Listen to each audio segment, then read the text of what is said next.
It's Rebecca from Fox Galleries. I'm about to be joined by Leonard Janiszewski, professor from the Macquarie University. He's a recent co-author of a book titled Greek Cafes and Milk Bars of Australia. And we're here to celebrate Mark Davis' exhibition, Radiance at the Edge of Darkness. So I can see that there's a few people about to join us. So I'll just get started.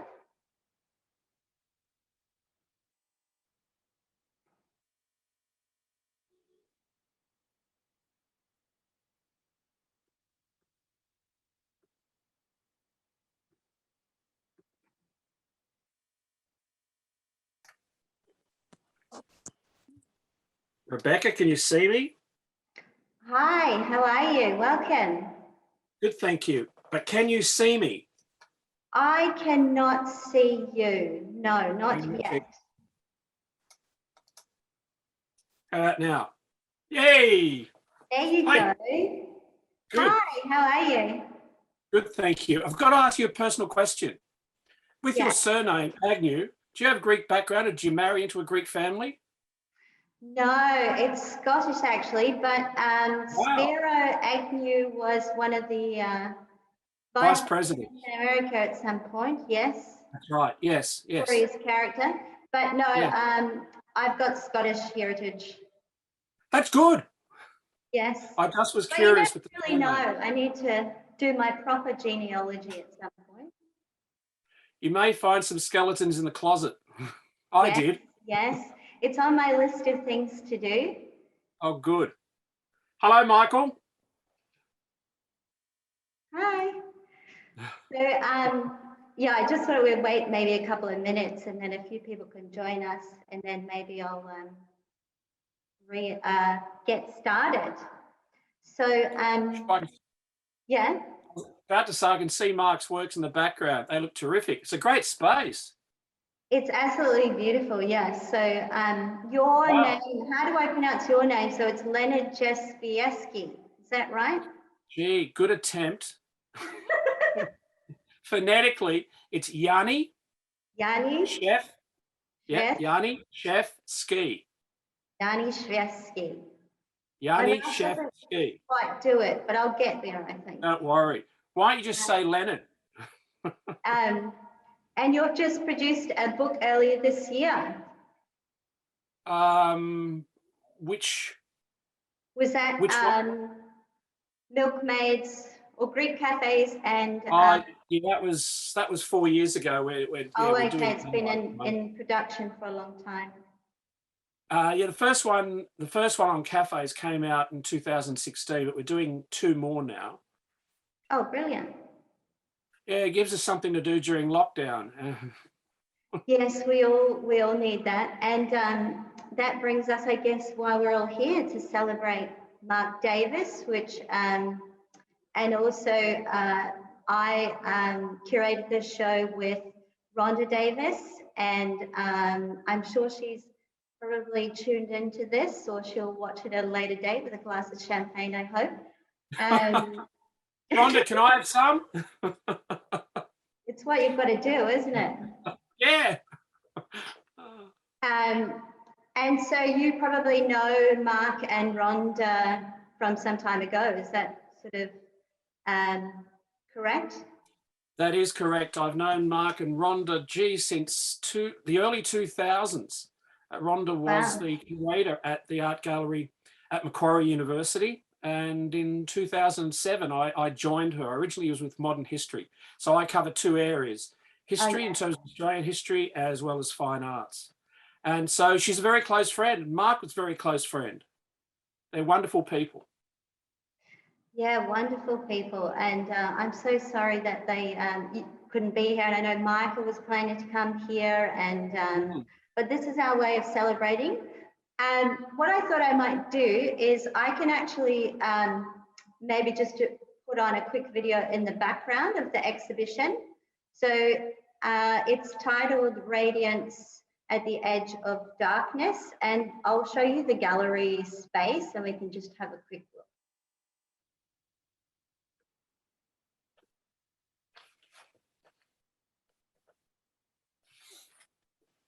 So can you still hear me? Sure can. Oh, brilliant. So did you, were you helping Rhonda select the works and go through kind of the process with her? It seemed like quite an undertaking. I'm pretty pleased with the ones that we've ended up having in the show. Rhonda was the one who was doing the selecting, although when it was being photographed, I was going through with her, taking a look at it, and I was incredibly impressed with the power of some of the works, because these works are not just artworks that you look at, you've got to go beyond them, you've got to go through them, because Mark was a shaman of time in a very real sense, as the works are not just simply what is presented to you in terms of the color, the form, the texture, and so on. It's what came beforehand within the subject matter, particularly within the abstract figurative works, for example. So he's taking a look at plate tectonics. He's taking a look at what is the energy that is held and unseen in terms of within the earth and also above the earth. They were wonderfully powerful images when I first saw them, when Rhonda brought them in to be photographed. I'm still moved by them. Bear in mind. Me as well. I'm a very big advocate for his work. I particularly quite like this one with its sort of de Kooning kind of edge to it. He doesn't sort of tend to do a lot of figurative stuff. That's right. I also looked at that and thought, gee, that reminds me of Fairweather. And to a large extent, Mark also was exploring very much like Fairweather was in terms of the layering of particular materials on the canvas, either be paint or a newspaper and so on. And he wanted to have the revelations that come out in between those overlappings. So you've got overcurrents and undercurrents. He wants the observer to go into the work and dissect it, take it apart as if it had been woven together. And again, that brings in the concept of time. You've got to have the time to do this, to take a look at the nature in which the artist has constructed and deconstructed the work. Love them, absolutely love them. I love them as well, and I totally agree. So that was our boardroom space, and we sort of were concentrating on the more abstract kind of works.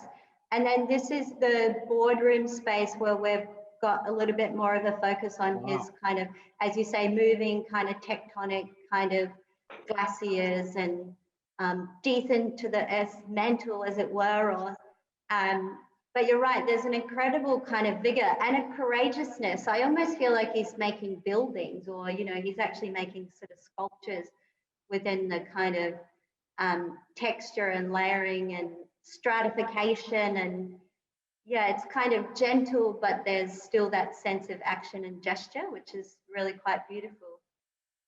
Yeah, I tend to agree with that. It suggests to me that he wants you to take a look at how did all of this come together. So there is a past there. Again, time comes into it. There is a past and there is a future in terms of it is always becoming. And what you see in front of you, what is presented, will become something else if you take a look at the energy that he's applying or making reference to within the works themselves. And it's not just simply the landscape, it's also the sky's relationship to the actual formations themselves. Yeah. The sky will change very much like the landscape itself. And this particular work here, it's not just simply what's on the surface. He's implying what lies underneath, the time in which it took to create those forms. And he's mimicking nature to a large extent. And again, time. That's why I call him a shaman of time. Look at the color in that. Absolutely wonderful. And it suggests, sorry, I'm overdoing this, but it suggests the underlay beneath the surface. So you're seeing not just what is on the surface, but beyond. It's almost like an X-ray. Oh, look at that. Look at that. How the sky actually mimics what's going on within the landscape itself, but it's a turbulent color up above. And so you've got this vibrant energy up there. Down below, you've still got energy, but it's contained, given the dark forms that he's presented. Oh, wow, look at that. even with this particular I work, understand. the ice works, for instance, where ice and water meet, and there's a tension that takes place during the confrontation between these two. And I think that he's captured that really well, how the water is piercing into that ice. And of course, ice is created through frozen water itself. But at its edge, there's always that tension that goes on. And given global warming, lines, I think. But he sort of flips perspective as well. There's sort of like a subtle trickery, I think. yeah, there is. You're quite correct there. There is. In fact, if we're taking a look at perspective, if we go back to his abstract works, yeah, you have to consider, most people would come up to it and think, I'm looking at a work face on, but Mark doesn't actually suggest that. You're either looking above or you're looking through, because there's depth there when you start dismantling the various fluid strokes that he's placed within it. Or are you looking from the side? He wants you to go through the work. These are works that you actually have to think about. They're wonderful to look at. They will brighten up a wall, but they're far more than that. Conceptually, he's actually had a lot of research that's gone into this. And that's why they come out with such passion in terms of that you've got multiple layers that you can go through. There's also, as you can see, I love it. Oh, sorry. What was that? As you can see, I just love his work. I must say that as well. We've got some of his work at our house. Though, like a very there's a kind of, as you say, they're very well researched, but there's also a genuine kind of, I suppose, witnessing of how we as humans probably interact with that sort of process of time. And somehow I sometimes feel implicated at times within that process, but then it's so gentle and he sort of pulls you in, but it's yeah, they're very moving, I think, and they're quite literally moving, and maybe that's, yes, I guess maybe how it kind of comes across like that.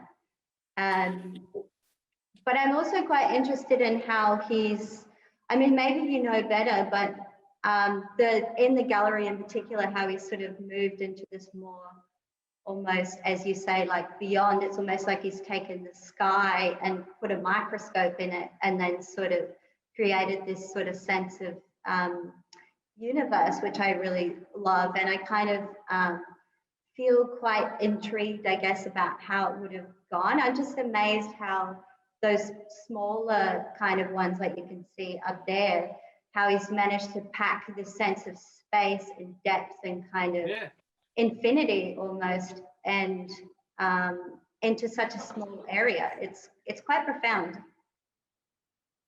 It certainly is. Those small ones, as I said earlier, you can pick a particular form that he's created and you can follow that form as to whether or not there are overlaps or it goes under and in between, and it creates that sense of depth with it. Again, it's not just simply a work where you think, wow, that's bright color. It's a work that you've actually got to untangle, unweave.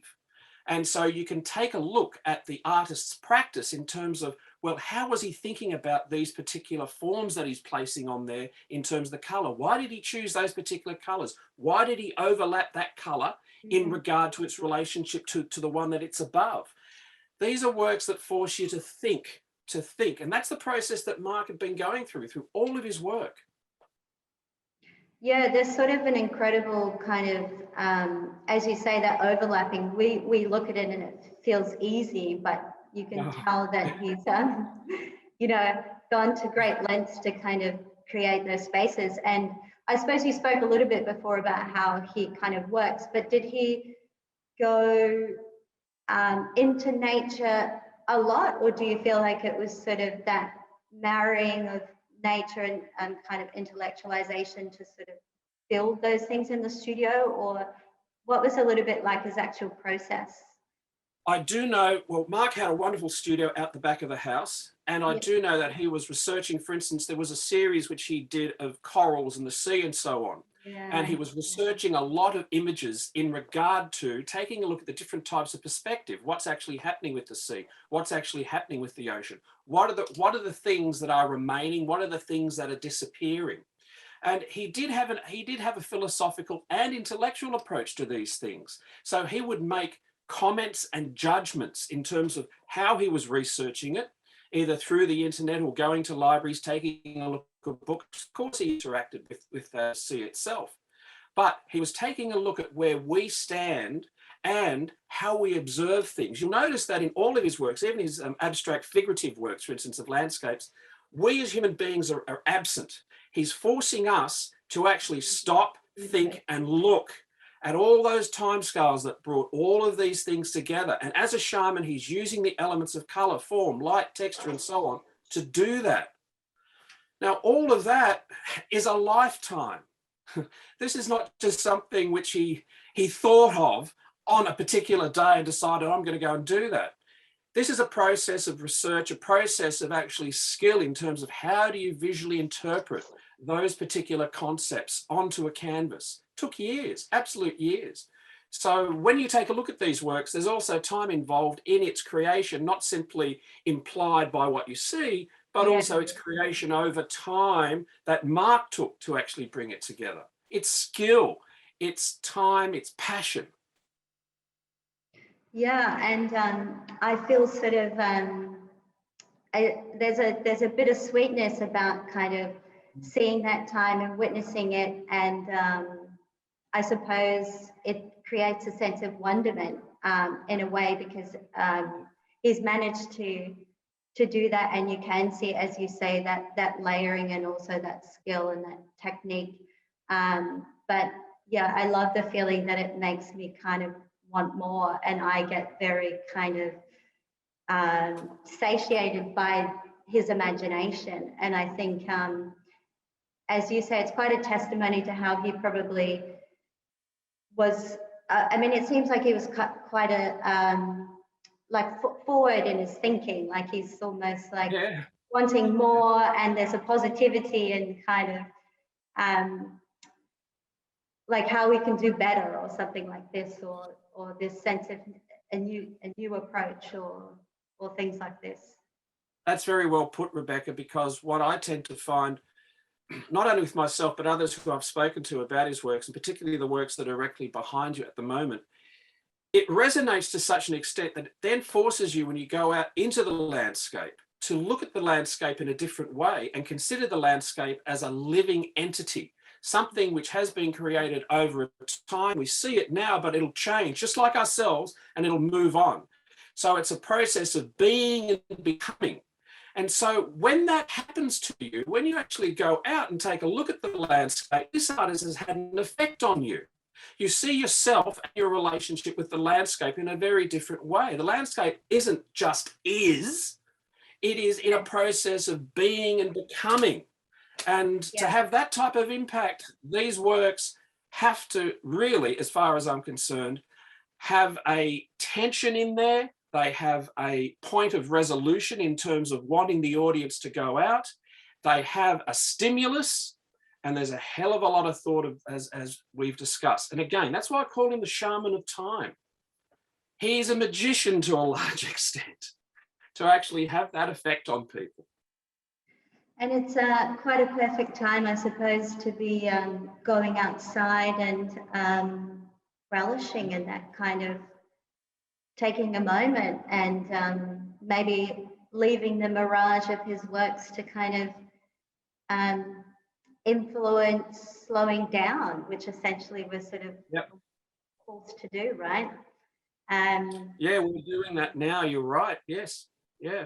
How are you going, by the way? Are you coping okay? And well, I'm very fortunate in that. Well, we're writing. But we, like Rhonda and Mark, we live in the bush. And again, that was a stimulus for Mark. So we hardly see anybody. We literally are in the bush. If you Google where we live, there's nothing but trees around us and wallabies and goannas and so on. And so we actually have the time to actually go and walk, and we don't see anybody. We're not threatening anyone. So we're coping really well. But those who are in hotspot areas, my heart goes out to them. I hope you're coping okay.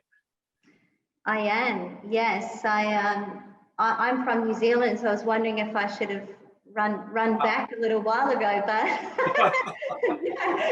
no, I'm going okay, and I'm just really pleased that I suppose as far as I'm still getting used to all the technologies, but we have these kind of things available to kind of celebrate and kind of let people see what's happening. So I think it's really important to have these kind of conversations and have people able to kind of partake and see that people are still making fantastic art and things are still happening. Well, I congratulate Fox Galleries on being able to put on Mark's show. Certainly, if we were able to come down there, we would, because there's the other aspects of Mark's work in the flesh, which is the lusciousness of the paint, the thickness of the paint, the actual energy of it when it's being spread across the canvas. You really pick it up when you see it in person, but unfortunately we can't do that. But some lucky people may when they purchase it. Yes.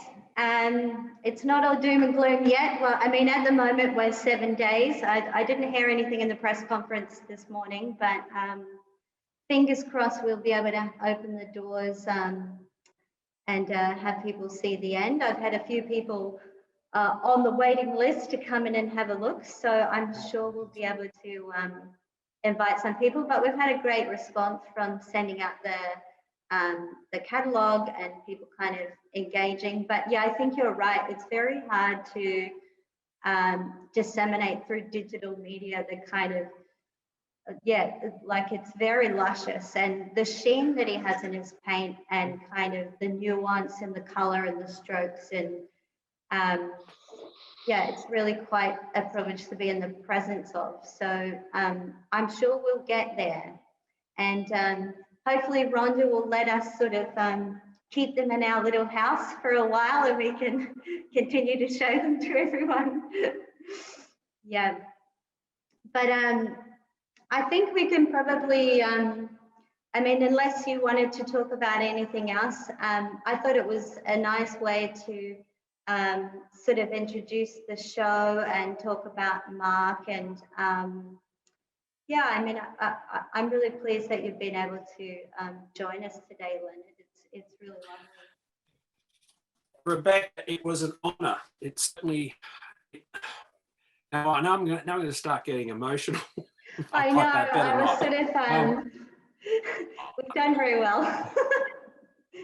I knew Mark very well, even in a work capacity. And he was a character, but a character who thought about a lot of things and articulated exactly what he thought. He loved engaging through his art.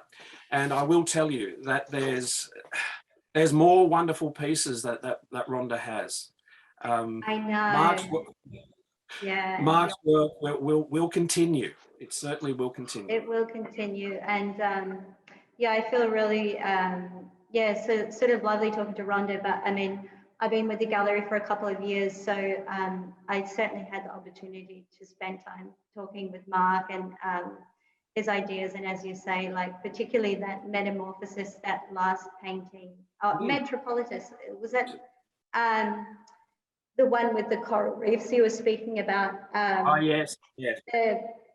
The kind of the passion and his way of kind of engaging from afar was certainly kind of really fantastic. As you say, I think he's very steadfast and very kind of interested and very engaged with his kind of surroundings when he was working. So I got to see some of that myself. Oh, well, the thing with Mark is that he produced works in terms of what he believed in. He wasn't particularly interested in pursuing and manufacturing a style that was ongoing. He would develop according to what his subject matter was and what he considered it required in terms of its expressive articulation through the visual. And that is, to me, an actual artist, not someone who's merely producing for the sake of producing. It's a person who lives with passion, interprets with passion, articulates with passion, and then presents it. And that's a really hard thing to do, because obviously there's going to be criticism and there's also going to be applause. but he's not a manufacturer. He's an artist. No, absolutely, I agree. And yeah, that intention is, I guess, yeah, there's an aspect of courageousness for sure. Particularly seeing that sort of, yeah, figuration into this more abstract kind of thing. And I think if I look back on his sort of career over that 30 years, as you say, it's not about one particular theme, but he's sort of, the paint almost speaks to him, and I love is that. divisive as well as the research aspect of it. Yeah. That's a good way of putting it. Yes, the paint really does speak.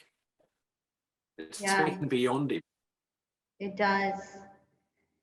Well, send my love to Rhonda. I shall. And thanks everyone for joining us. And hopefully I'll Thanks, Rebecca. I just wanted to say, Rebecca, I thought the video was very good. I've been to a couple of openings on Zoom in the US, and it's been very similar, where you're showing the paintings on the side where you can see the crust and the buildup of the oil paint and the depth of the canvas. So it was very good, like what we've seen previously. And some of those shows never opened to the public. They sold off the opening video and the Zoom opening. Yeah, right. So I think it's going to be the future, and I think you did really well. Oh, thank you. I'm going to keep practicing. But I think if the lockdown finishes before the show's over, I'll definitely be in to have a look, because there's nothing like the real thing. Yeah, there's nothing like the real thing. Was anyone else here that wanted to ask any questions or see anything else? No, I think everyone else is on unmute. I think I unmuted you, Michael. But yeah, thanks for joining us. Great, thanks, Rebecca, and thanks, Leonard, for the analysis. Yes, very astute. I thought you were the right person to do this. Having known. I wish Mark was doing it. I wish he was still here. Could I just say hello to Eric? Hi, Eric. Oh yeah, I'll see if I can unmute Eric. Hi. How are you, Eric? You're looking good. Thanks. Looks like great show. It is a it's great beautiful, show. Isn't it? Yeah, he's done a wonderful job. And Rebecca, say hello to Michael Fox. Yes, Michael Fox, and we definitely have him to thank for all of this. He's very busy doing his accounts next door. So, And finally, Rebecca, does this show go over the 3 gallery spaces or just the 2? The 2. So the 2 rooms that I show you, so it's in the gallery space and the boardroom space as well. Okay. Yeah. So we have had previous exhibitions of his. The last one was called This Fleeting World, and that was a lot of the sort of glacier kind of works that you saw next door. And then in this one, I sort of put the more sort of abstract leaning kind of the last sort of stage that he was in. A lot of these ones are 2019 and 2020.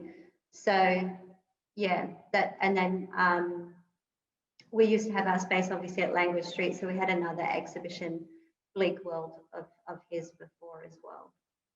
So yeah, you can. Okay, well, thanks for having us today, Rebecca. Hey. Thanks for having us today. Thank you. See ya. Thank you. Bye. Bye, everyone. Ciao.